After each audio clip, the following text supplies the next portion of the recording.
बिस्मिल्लाहिर्रहमानिर्रहीम। Welcome to our channel yes lawyers forum. मैं हूं इरफान एचांग।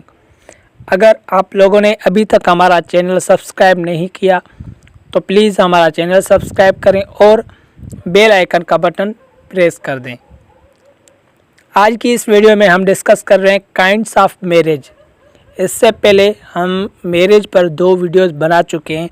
एक तो डेफिनेशन ऑफ मैरिज और उसके एसेंशियल एलिमेंट्स। अब इसमें है काइंड्स ऑफ मैरिज।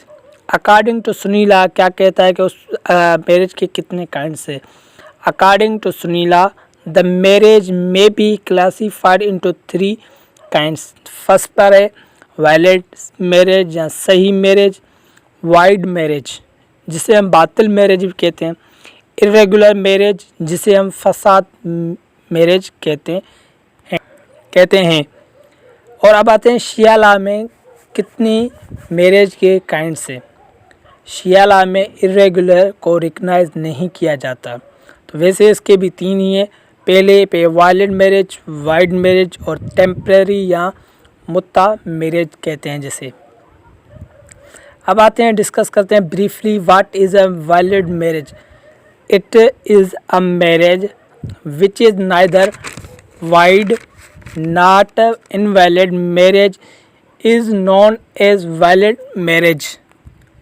वो शादी, वो निकाह जो ना ही वाइड हो ना ही इनवैलिड हो, उससे हम वैलिड मैरिज कहते हैं।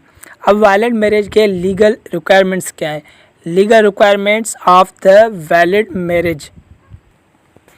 Marriage is a valid when parties must be proposal and acceptance।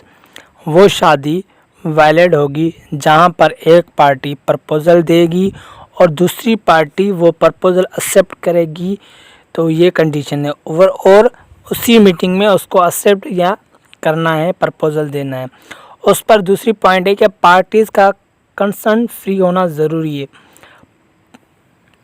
और तीसरी पॉइंट इसमें है तो पार्टीज मस्ट बी कॉम्पिटेंट, जैसे कि साउंड माइंड हो, मेजर हो, कैपेबल टू कंसर्न हो, मतलब वो कॉम्पिटेंट हो कि वो अंडरस्टैंड कर सकता हो। Kinds number 2 void marriage.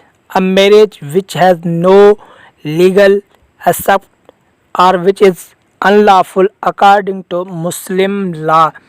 ऐसी शादी जिसका कोई भी लीगल एक्सेप्ट न हो उसे हम वाइड मैरिज कहते हैं। अंडर द शिया लॉ में कुछ ग्राउंड्स दिए गए हुए हैं कि इस हिसाब से जो वो है मैरिज वाइड होगी।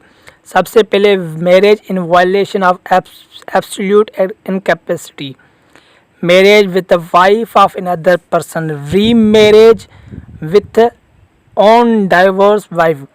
इसका मतलब है कि अगर किसी शख्स ने अपनी बीवी को तलाक दिया और दोबारा उसी वाइफ से शादी कर रहा है तो ये वाइड होगी according to the Shia law. और इसकी 4th पॉइंट ये है कि मैरिज विथ 5th वाइफ, जो इस्लाम में ही जायज़ ने, इस्लाम में दिया गया है कि आप 4 शादियाँ कर सकते हैं, 5वीं का रोका गया, मतलब ये भी वाइड मैरिज कंसीडर की जाएगी। इसकी point number 5 marriage with any non Muslim, किसी भी नॉन मुस्लिम से शादी करना, जो शिया लॉ में रोका गया है। Kind number 3 irregular marriage. The grounds which make the marriage irregular, ये सिर्फ सुन्नी लॉ में ही कंसीडर की जाती है इरेगुलर मैरिज, शिया लॉ में इसको कंसीडर नहीं किया जाता। मैरिज कॉन्ट्रैक्ट विदाउट विटनेस, ऐसी शादी जो विटनेस के बिना पे की जाए तो उससे हम इरेगुलर मैरिज कंसीडर करते हैं, क्योंकि शादी के लिए विटनेस का होना तमाम ज़रूरी है, कंपलसरी है। मैरिज विथ 5th वाइफ, और जो 5th वाइफ है उसके शादी करना भी इरेगुलर है, क्योंकि इस्लाम में सिर्फ़ और सिर्फ 4 शादियों की परमिशन दी गई है। Marriage by unauthorised person. These marriage which are irregular under Sunni law और वाइड शिया लॉ, जो शादी सुन्नी लॉ में इरेगुलर है वो कंसीडर की जाती है शिया लॉ में वाइड मैरिज। और इसकी एक्सेप्शंस एक है, however under Shia law marriage contract without witness is a valid, it is not void। अब हम रेगुलर में पढ़ के आए थे कि जो उसकी कंडीशन थी कि शादी में विटनेस का होना ज़रूरी है, पर शिया लॉ ये कहता है कि शादी के लिए विटनेस का होना ज़रूरी नहीं है। अगर शादी में निकाह में कोई विटनेस नहीं होगा तो वो वाइड मैरिज नहीं होगी बल्कि वैलिड मैरिज कंसीडर की जाती है। काइंड नंबर 4 जो मुत्ता मैरिज जिसे हम टेम्परेरी मैरिज कहते हैं, ये जो स्पेशली शिया लॉ में दिया गया है। द वर्ड मुत्ता means enjoyment. It is a temporary marriage with a women for a fixed period for the purpose of pleasure.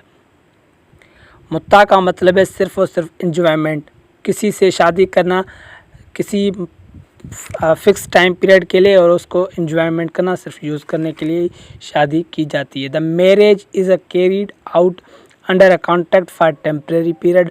जो मुत्ता में जो भी शादी होती है कॉन्ट्रैक्ट होता है वो एक टेम्परेरी होता है और मुत्ता जो सिर्फ और सिर्फ रिकग्नाइज किया जाता है शिया लॉ में। अब हम पढ़ेंगे लीगल इफ़ेक्ट्स ऑफ मुत्ता मैरिज। सबसे पहले जो इसकी पॉइंट है, the husband has to pay the whole dower amount if he leaves without finishing the duration of the marriage.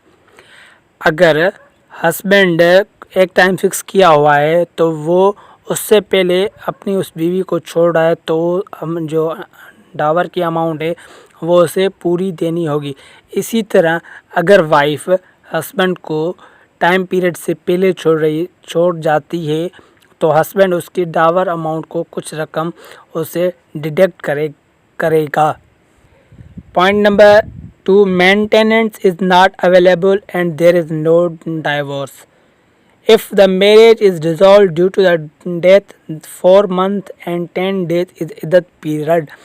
अगर शादी जो डिज़ोल्व होती है हस्बैंड की फोत होने पर तो उस बीवी को क्या है 4 मंथ और 10 दिन इद्दत का पीरियड गुजारना पड़ेगा।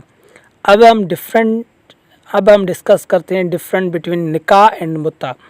सबसे पहले हम डिस्कस करते हैं निकाह। निकाह की पहली पॉइंट है, निकाह इज़ अ परमानेंट मैरिज। निकाह जो है परमानेंट शादी है जो डिज़ोल्व होगी डाइवर्स पर या डेथ पर। और जो मुत्ता है it is a temporary marriage. मुत्ता जो है वो सिर्फ टेम्परेरी मैरिज है, वो फिक्स टाइम के बाद ऑटोमेटिकली डिज़ोल्व हो जाती है। इसकी पॉइंट नंबर 2 आती है, निकाह consider both side Sunni as well as Shia law. निकाह को कंसीडर किया जाता है दोनों लॉ में, सुन्नी लॉ में भी शिया लॉ में भी, बट इन मुत्ता it recognised only in Shia law. मुत्ता में रिकग्नाइज सिर्फ और सिर्फ शिया लॉ में किया जाता है। इसकी पॉइंट नंबर 3 है, डाइवर्स इज़ फुली रिकग्नाइज इन निकाह। निकाह में डाइवर्स को निकाह में रिकग्नाइज किया गया है। पॉइंट नंबर 3 है मुत्ता की, divorce is not recognise in the मुत्ता। पॉइंट नंबर 4, इन निकाह wife gets full dower amount.